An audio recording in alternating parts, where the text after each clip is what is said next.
Hi friends, നമുക്ക് Mac ആറ്റ്ലിയർ audio സിസ്റ്റത്തിലേക്ക് സ്വാഗതം. ഇന്ന് ഞാൻ നിങ്ങളെ പരിചയപ്പെടുത്താൻ പോകുന്ന ഒരു 2.1 ഹെവി ആംപ്ലിഫയറാണ്. ഇതിൻ്റെ കപ്പാസിറ്റി എന്ന് പറഞ്ഞാൽ 1200 വാട്ട് RMS ആണ്. ഇതൊരു വീട് കുലുക്കാൻ തക്ക കപ്പാസിറ്റിയുള്ളൊരു സാധനമാണ്. ഒരു വലിയ ഹാളിലേക്ക് നിറഞ്ഞു നിൽക്കുന്ന ഒരു സംഭവമാണ്. ഇത് നിങ്ങളെ പരിചയപ്പെടുത്താൻ നമുക്ക് ഈ സിസ്റ്റം പരിചയപ്പെടാം. ഈ ഫ്രണ്ട് പാനൽ ഞാൻ ചെയ്തിട്ടുള്ളത് സാധാരണ എല്ലാവരും ചെയ്യാറുള്ള പോലെ ബ്ലാക്ക് അക്രിലിക് ഷീറ്റിലാണ്. ഈ ഷീറ്റ് ഇതിൻ്റെ ഫ്രണ്ട് പാനൽ വളരെ സിമ്പിളായിട്ടാണ് ചെയ്തിട്ടുള്ളത്. ഒരു ആർഭാടവും ഇതിനകത്ത് ഞാൻ കാണിച്ചിട്ടില്ല. ഇത് ഇതിൻ്റെ USB ആണ്. ഈ USB G സ്റ്റാറിൻ്റെ ഒരു ബിഗ് സൈസ് ഡിസ്പ്ലേ ഉള്ള ബ്ലൂ കളർ ഡിസ്പ്ലേ ഉള്ളൊരു USB ആണ് ഉപയോഗിച്ചിട്ടുള്ളത്. ഇതിൻ്റെ പ്രത്യേകത എന്ന് പറഞ്ഞാൽ ഇതിനകത്ത് എല്ലാ ഓഡിയോ ഫയൽസും സപ്പോർട്ട് ചെയ്യുന്നതാണ്. പിന്നെ കാണാൻ ഇതിൻ്റെ ഡീറ്റെയിൽസൊക്കെ വളരെ വലുതുമായിരിക്കും. നമുക്കത് കുറച്ച് ദൂരെ നിന്ന് മാറി നോക്കിക്കഴിഞ്ഞാലും നല്ലപോലെ വ്യക്തമാകും. രണ്ടാമത് ഇത് ഓഡിയോ ലെവൽ ഇൻഡിക്കേറ്റർ സാധാരണ എല്ലാവരും ഉപയോഗിക്കുന്ന പോലെ തന്നെ അതും ഞാൻ ഉപയോഗിച്ചിട്ടുണ്ട്. ഇതിൻ്റെ മറ്റൊരു പ്രത്യേകത എന്ന് പറഞ്ഞാൽ 15 ബാൻഡ് ഗ്രാഫിക് ഇക്വലൈസർ ഇതിനകത്ത് ഞാൻ പ്രൊവൈഡ് ചെയ്തിട്ടുണ്ട്. ഇതിൻ്റെ നമ്മുടെ സെറ്റിങ്ങിൽ ഉപയോഗിക്കുന്നയാൾക്ക് അവരുടെ ചെവിയുടെ അളവിനനുസരിച്ച് ഏത് തരത്തിലും ബേസും ട്രബിളും മിഡും അതിനിടയ്ക്കുള്ള ബാക്കി വരുന്ന ഫ്രീക്വൻസിയൊക്കെ നല്ല ക്ലിയറായിട്ട് സെറ്റ് ചെയ്ത് പാട്ട് നല്ല വ്യക്തമായിട്ട് ആസ്വദിക്കാൻ പറ്റും. പാട്ടിൻ്റെ ഒരു സോങ്ങിൻ്റെ ഫുൾ ഡീറ്റെയിൽസ് ഇതിനകത്ത് ആസ്വദിക്കാൻ കഴിയുന്നതാണ്.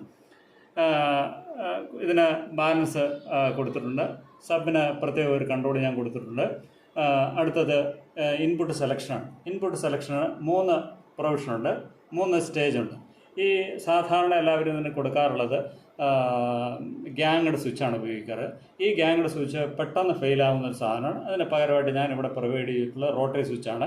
ഈ റോട്ടറി സ്വിച്ച് 3 പൊസിഷനിലേക്ക് ഇടുമ്പോഴും അതിനകത്ത് ഇൻഡിക്കേഷൻ ഓരോ സെലക്ഷനും കാണിക്കാനായിട്ട് ഇൻഡിക്കേഷനായിട്ട് LED ഞാൻ പ്രൊവൈഡ് ചെയ്തിട്ടുണ്ട്. ഫസ്റ്റ് കാണുന്ന USB ആണ് നിങ്ങൾ കാണുന്നത്. സെക്കൻഡിലോട്ട് നമുക്ക് നിട്ട് നോക്കാം. ഓക്സിന് മറ്റൊരു കളർ കൊടുത്തിട്ടുണ്ട്.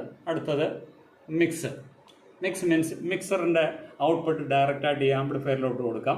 ഈ ആംപ്ലിഫയറിലോട്ട് ആ മിക്സറിൻ്റെ ഔട്ട്പുട്ട് കൊടുക്കുമ്പോൾ സാധാരണ ഉള്ള ആംപ്ലിഫയറിൻ്റെ പ്രീ ആംപ്ലിഫയർ വഴിയാണ് ഇതിനകത്ത് ഇൻപുട്ട് ചെല്ലുക.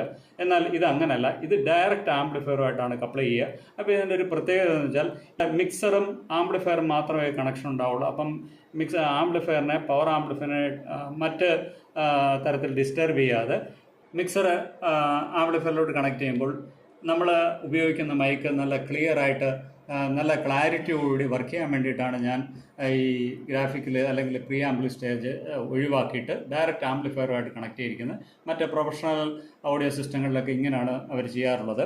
അപ്പം നമുക്ക് നമ്മുടെ വോക്കൽ സൗണ്ട് നല്ല ക്ലിയറായിട്ട് ഔട്ട്പുട്ട് സെലക്ട് ചെയ്യാനായിട്ട് കഴിയും.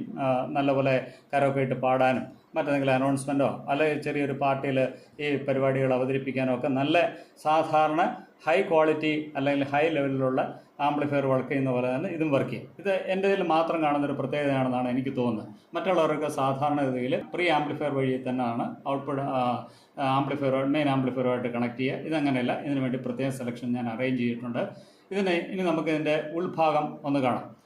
പിന്നെ കൂടാതെ ഇതിനകത്ത് ഉപയോഗിച്ചുള്ള നോബുകളെല്ലാം മെറ്റൽ നോബുകളാണ് ഉപയോഗിച്ചത്. കോസ്റ്റ്ലി ആയിട്ടുള്ള നോബുകളാണ്. ഇതിൻ്റെ ഫ്രണ്ട് പാനൽ പൊതുവെ കാണാൻ നല്ല സിമ്പിളാണ്, എന്നാൽ വളരെ മനോഹരവുമാണ്. ഇനി നമുക്ക് അതിൻ്റെ ഉൾഭാഗം ഒന്ന് കാണാം. ഈ ആംപ്ലിഫയറിൻ്റെ ഉൾവശം നമുക്കൊന്ന് പരിചയപ്പെടാം.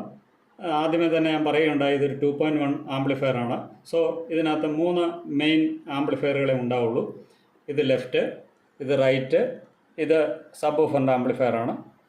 ഇതിന് 3നും ഇത് 300 വാട്ട് RMS ആണ്, ഇത് 300 വാട്ട് RMS ആണ്, ഇത് 600 വാട്ട് RMS ആണ്.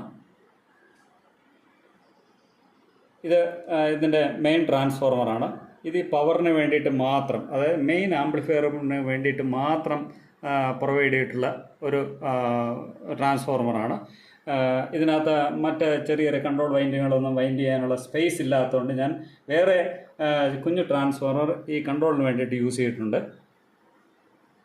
അതിൻ്റെ ഒരു പ്രത്യേകത എന്ന് വെച്ചാൽ ഇതിന് എത്ര ആംപിയർ ആവശ്യമാണോ അത്രയും തന്നെ തീർത്തി ഒരൊറ്റ വലിയ ട്രാൻസ്ഫോർമറിൽ എനിക്ക് വൈൻഡ് ചെയ്യാൻ കഴിഞ്ഞു. എൻ്റെ ആംപ്ലിഫയറുടെ പ്രത്യേകത എന്ന് പറഞ്ഞാൽ ഈ ആംപ്ലിഫയറുകൾക്ക് ആവശ്യമായിട്ടുള്ള പവർ ട്രാൻസ്ഫോർമേഴ്സ് ഞാൻ സ്വന്തമായിട്ടാണ് വൈൻഡ് ചെയ്യുക. സോ എനിക്കതുകൊണ്ട് എത്ര ആംപിയർ ഇതിനാവശ്യമുണ്ടെന്നും അതിൻ്റെ കാര്യങ്ങൾ കൃത്യമായിട്ട് അതിനകത്ത് ചെയ്യാൻ കഴിയുന്നുണ്ട്. സാധാരണ ഒരു കടയിൽ നിന്ന് മേടിക്കുന്ന റെഡിമെയ്ഡായിട്ട് കിട്ടുന്ന ട്രാൻസ്ഫോർമറുകൾക്ക് ഒരു 10 ആംപിയർ നമ്മൾ ആവശ്യപ്പെട്ട് കഴിഞ്ഞാൽ ഒരിക്കലും അത് 10 ആംപിയർ ഉണ്ടാവില്ല. ഒരു 5-6 ആംപിയർ വരെയൊക്കെ അത് നമുക്ക് തരുള്ളൂ. അല്ലെങ്കിൽ നമുക്ക് ആ സാധനം അതുപോലെ തന്നെ കപ്പാസിറ്റിയുള്ള സാധനം വേണമെങ്കിൽ നമ്മൾ കസ്റ്റമൈസ് ചെയ്ത് ഒരു വൈൻഡറെ കൊണ്ട് ചെയ്യിക്കേണ്ടതായിട്ട് വരും. അപ്പോൾ അതിന് നല്ലപോലെ റേറ്റും വരും. ഇത് ഞാൻ സ്വന്തമായിട്ട് ചെയ്യുന്നുണ്ട്, എനിക്കത് നന്നായിട്ട് ചെയ്യാൻ കഴിയുന്നുണ്ട്. ഒരിക്കലും എൻ്റെ ട്രാൻസ്ഫർ ഫെയിലായിട്ടില്ല. ഇനി ഇത് സ്പീക്കർ പ്രൊട്ടക്ഷൻ റിലേ ആണ് 2.1-ൻ്റെ. ഇനി ഞാൻ ഈ സെലക്ഷൻസ് 3 ഇൻപുട്ട് സെലക്ഷൻസ് ഉണ്ടെന്ന് പറഞ്ഞ് അതൊക്കെ ഞാൻ റിലേ വഴിയാണ് കൺട്രോൾ ചെയ്തിട്ടുള്ളത്. അതിന് വേണ്ടിയിട്ടാണ് ഇത് പ്രൊവൈഡ് ചെയ്തിട്ടുള്ള ഈ റിലേ. ഇതിൻ്റെ ചെറിയ കൺട്രോൾ സെക്ഷനുള്ള പവർ സെക്ഷനാണ് ഈ കൊടുത്തിട്ടുള്ളത്. അതിന് വേണ്ടിയിട്ടുള്ള ട്രാൻസ്ഫോർമറാണ്.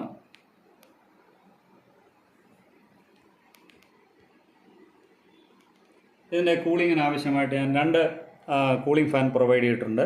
ആ കൂളിംഗ് ഫാൻ സപ്പോർട്ട് ചെയ്യാൻ കൂളിംഗ് ഫാനിൻ്റെ പവർ സപ്ലൈ പ്രൊവൈഡ് ചെയ്യാൻ വേണ്ടിയിട്ടാണ് ഈ ചെറിയ ട്രാൻസ്ഫോമർ ഞാൻ ഉപയോഗിച്ചിട്ടുള്ളത്. നല്ലൊരു ഫിൽറ്ററിങ് സ്റ്റേജാണ് ഞാനിവിടെ ഉപയോഗിച്ചിട്ടുള്ളത്. ഓരോ ചാനലിലും 2 10,000 മൈക്രോഫാരഡ് കപ്പാസിറ്റി വരുന്ന 2 വലിയ ബ്രാൻഡഡ് ആയിട്ടുള്ള 2 വലിയ കപ്പാസിറ്റേഴ്സ് 4 കപ്പാസിറ്റേഴ്സ് ഉപയോഗിച്ചിട്ടുണ്ട്. അങ്ങനെ ഓരോ തരത്തിലും എൻ്റെ നിർമ്മാണ ഘട്ടത്തിലൊക്കെ വളരെ ഭംഗിയായിട്ട് വളരെ ശ്രദ്ധയോടെയാണ് ഞാൻ ചെയ്തിട്ടുള്ളത്. ഇത് ഞാൻ സ്വന്തമായിട്ട് ചെയ്തിട്ടുള്ളൊരു പ്രീ സ്റ്റേജാണിത്. ഇതുവഴിയാണ് സെലക്ഷൻ നടത്തുന്നത്. ഓരോ സ്റ്റേജും USB-യും മിക്സറിൽ നിന്നും അതോടൊപ്പം തന്നെ ഓക്സും മുതലായ സെലക്ഷൻ നടത്തിയിട്ട് ആക്ച്വലി ഞാൻ വീഡിയോയുടെ ആദ്യം പറയുകയുണ്ടായിട്ടുണ്ട്, മിക്സർ ഡയറക്റ്റായിട്ട് ആംപ്ലിഫയറിലോട്ടാണ് കണക്ട് ചെയ്യുന്നത്, അല്ലാതെ ഇതിനകത്ത് ഉപയോഗിച്ചിട്ടില്ല. പക്ഷേ ഞാൻ പറഞ്ഞതാണ്. അത് സെലക്ട് ചെയ്യാൻ ഈ മിക്സറിൽ നിന്ന് സെലക്ട് ചെയ്യാൻ വേണ്ടിയിട്ടുള്ള റിലേ ആണ് ഈ കാണുന്നത്. ദെൻ ഇതിൻ്റെ പുറവശത്ത് 2 ഇൻപുട്ടുകളെന്ന് പറഞ്ഞാൽ ഇതാണ്. ഇതിൻ്റെ ആദ്യത്തെ ഇൻപുട്ട് USB ആണ്. USB ഇതിനകത്ത് തന്നെ നേരിട്ട് ഡയറക്റ്റ് കിട്ടും. ബാക്കി 2 ഇതാണ്. ഒരെണ്ണം മിക്സർ, മറ്റൊന്ന് ഓക്സുമാണ്.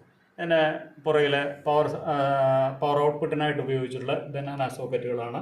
അതും വില കൂടിയ നല്ല സോക്കറ്റുകളാണ് ഉപയോഗിച്ചിട്ടുള്ളത്. ഉപയോഗിക്കുന്ന ആൾക്ക് വളരെ ഈസി ആയിട്ട് യൂസർ ഫ്രണ്ട്ലി ആയിട്ട് ഉപയോഗിക്കുന്ന തരത്തിലുള്ള നോബുകളാണ് ഉപയോഗിച്ചിട്ടുള്ളത്. ഇത്രയാണ് ഇതിൻ്റെ ഒരു പ്രത്യേകത.